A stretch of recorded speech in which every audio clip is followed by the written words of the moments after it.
That would be much appreciated. Councillor Black thanked me for letting him go and look at the used furniture, I guess we'll call it. Anyhow, the reopening. I want to just say that a number of council members have assisted me in filling in.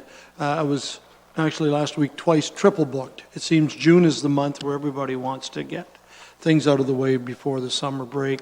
So I really appreciate the support when I've asked people to fill in for me. They've been very generous in saying absolutely. So thank you, folks, for doing that.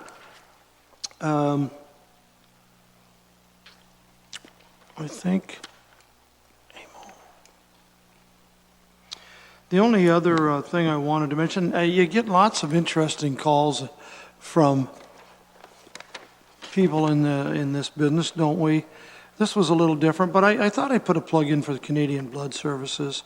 I had a conversation today that our numbers are down considerably for people donating here in Norfolk County, and I know this really doesn't pertain to council business, but for example, the last two clinics held in Port Dover, one in April, one in June.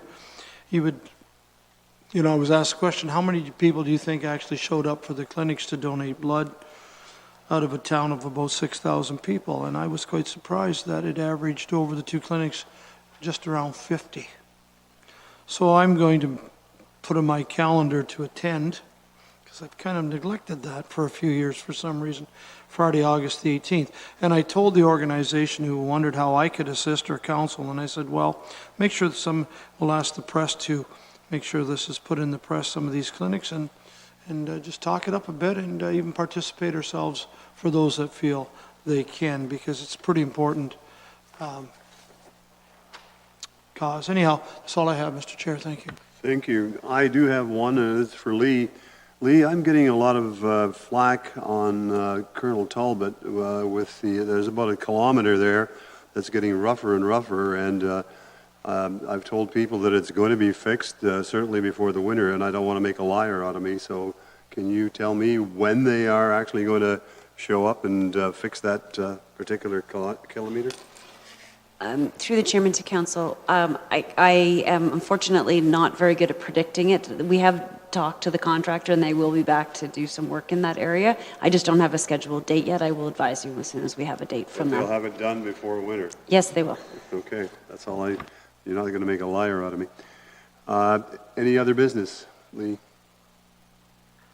I think I've asked for enough money this evening. Thank you. Marilyn. Thank you. I just have one thing, if I may, if I can refer you to your information package of 3B. I just wanted to let people know that Norview Lodge is conducting a planned evacuation exercise as a test of its fire and emergency plan this Thursday at 9:45 a.m.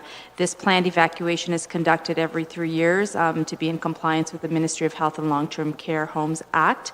We are going to be stimulating a chemical spill that will require that all residents be evacuated from the entire home.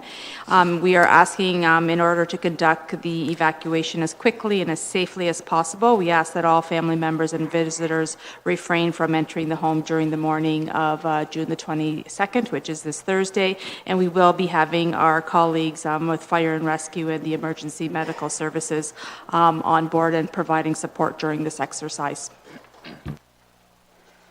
Mr. Gridland. Yes, through the chair. One small thing. Back in, I believe it was last November, Community Services had brought a report through for lighting at Kiwanis Dam in Delhi. And although I haven't seen it firsthand, I've seen social media pictures of it, and it's, I don't know if Councillor Columbus has seen it. It looks amazing. So thank you for your support on that, and it turned out better than I think even staff thought. Lots of positive comments on that project. Jill, anything? Nothing this evening, thank you. County Manager. Mr. Baird. James? Through the chair, if I could end the evening with some good news. We got a rating back from Standard & Poor's, which rates the county on its financial performance, and I'm happy to report that we are still at a AA stable rating, which is consistent from last year, and I will be providing a report to